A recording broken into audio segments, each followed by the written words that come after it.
اور نیکیوں کو جس طرح حسد کھاتا ہے اس کی مثال بھی آپ نے صرف ایک ہی یہ مثال نہیں دی ہے کہ حسد جو ہے وہ کس طرح مہلک ہے آدمی کے لیے، اس کے دل کے لیے بھی اور اس کے نیک اعمال کے لیے بھی۔ عبادات تو بڑے اچھے اچھے اعمال جو آدمی جمع کرتا ہے وہ کس طرح کبر اور حسد اور اس قسم کی بیماریوں کی نظر ہو جاتے ہیں۔ ایک اور حدیث میں آپ نے فرمایا کہ تمہارے اندر میں اسی برائی کو دیکھتا ہوں کہ وہ ظاہر ہوئی ہے جو برائیاں کہ تم سے پچھلی قوموں کے اندر ظاہر ہوئی، اور وہ برائیاں ہیں حسد والبغضاء اور کینہ اور دشمنی ایک دوسرے سے پالنا۔ تو آپ نے فرمایا کہ میں یہ نہیں کہ یہ جو دشمنی اور کینہ ہے جو حسد کا ہی نتیجہ ہے، ہی الحالقہ،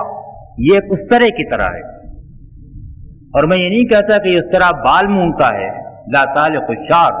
ولکن طالق الدین، یہ بال نہیں مونتا بلکہ یہ تو پورے دین کو مون کے صاف کر دیتا ہے۔ اور ایک اور حدیث میں آپ نے فرمایا کہ کسی بھیڑوں کے گلے میں ان دو بھیڑیوں سے زیادہ کوئی خطرناک بھیڑیے نہیں ہیں کہ جو چھوڑ دیے جائیں تو ان کو ہلاک اور تباہ کر کے رکھ دیتے ہیں۔ یہ دو بھیڑیے کون سے ہیں؟ آپ نے فرمایا کہ ایک تو مال کی ہرس، مال کا لالچ، اور دوسرے حسد۔ یہ وہ دو چیزیں ہیں کہ جو تعلقات کو خراب کرتی ہیں، اجتماعیت کو برباد کرتی ہیں، لوگوں کے درمیان فتنہ اور فساد پیدا کرتی ہیں، ایک دوسرے کی دشمنی پر آمادہ کرتی ہیں، خون بہانے پر، مال کھانے پر، حق مارنے پر، تذلیل پر، ایذا پر، گالی دینے پر، یہ ساری چیزیں جو ہیں دشمنی، مال کا لالچ اور حسد، یہ وہ چیزیں ہیں کہ جو ان کو پیدا کرتی ہیں۔ پھر اگر ہم غور کریں تو ہم کو یہ بھی نظر آئے گا کہ جس طرح آدم اور شیطان کی قصے میں اللہ تعالیٰ نے ہم کو یہ بتایا ہے کہ انسان کی زندگی کی بہتری کی بنیاد کیا ہے اور خرابی کی جڑیں کیا ہیں، اور آدمی کس طرح اصلاح کی طرف آ سکتا ہے اور کس طرح خرابی میں پڑ سکتا ہے، تو جہاں پر کہ کبر تھا، شیطان نے کہا کہ میں بہتر ہوں، میں آدم سے بہتر ہوں، میں کیوں سجدہ کروں؟ اس نے اللہ کی نافرمانی کی کہ خلقتنی من نار وخلقتہ من طین، تو نے مجھے تو آگ سے پیدا کیا اور اس کو مٹی سے پیدا کیا۔ اس میں جہاں کہ کبر ہے اور اپنے بڑے ہونے کا احساس ہے، وہاں پر حسد بھی شامل ہے۔ جس کو مٹی سے پیدا کیا اس کو اللہ نے یہ مقام کیوں دیا کہ مجھ سے بھی اور سب سے کہا کہ اس کے آگے سرنگوں ہو جاؤ؟ تو اپنی بڑائی کا یہ احساس نہیں ہے، بلکہ اپنے مقابلے میں دوسرے کو بڑا دیکھ کر، دوسرے کی کوئی اچھائی دیکھ کر، دوسرے کی نعمت دیکھ کر اس پر بھی غصہ ہے اور اس پر بھی ناراضگی ہے، اور یہ بھی چاہتا ہے کہ اس کو حاصل نہ ہوتی، اور جب حاصل ہو گئی تو میں اس کو چھیننے کی کوشش بھی کروں گا، دائیں سے باؤں آؤں گا، بائیں سے آؤں گا، آگے سے آؤں گا، پیچھے سے آؤں گا، گھات لگا کے بیٹھوں گا، اور جتنی بھی ان لوگوں کو میں گمراہ کر سکوں گا، جنت سے دور کر کے جہنم میں ڈال سکوں گا، اتنی ہی میں اس کی کوشش کروں گا۔ ایک بزرگ نے کہا کہ سب سے پہلی جڑ تو کبر ہے، اس لیے کہ شیطان تو کبر کی وجہ سے گمراہی کے اندر مبتلا ہوا۔ دوسرا آدمی کا لالچ ہے، اس لیے کہ آدم جو ہے انہوں نے لالچ کی وجہ سے پھل کھایا اور وہ جنت سے نکالے گئے، یہ اللہ تعالیٰ نے یہ بات کھول کے بیان کی۔ اور تیسرا حسد ہے، اس لیے کہ دنیا میں جو پہلا خون ہوا وہ بھی حسد کی وجہ سے ہوا۔ قابیل کو جو حابیل سے حسد ہوا کہ اس کو وہ چیز کیوں مل رہی ہے جو مجھے نہیں مل رہی، اور یہ اس کو نہ ملے، یہ دو چیزیں ہیں کہ جنہوں نے مل کر اس کو پہلے خون پر اور پہلے قتل پر جو نسل انسانی میں ہوا اس کو آمادہ کیا۔ تو یہ اس لیے حسد جو ہے یہ وہ چیز ہے کہ جو بنیادی طور پہ بہت سارے برے اعمال اور بہت ساری برائیاں اخلاق میں، روش میں، انسانوں کے ساتھ تعلقات میں، اللہ تعالیٰ کے بھیجے ہوئے حق اور ہدایت کے معاملے میں بھی کفار قریش کو اس بات کا حسد تھا جو مخالفت سے آمادہ تھے بنو ہاشم کے علاوہ، کہ بنو ہاشم میں نبوت کیسے چلی گئی، اور اس لیے اس کو ماننے سے ان کو انکار تھا۔ یہودیوں کو بھی اس بات کے اوپر حسد تھا کہ نبوت اور رسالت کی وہ نعمت کہ جو بنی اسرائیل میں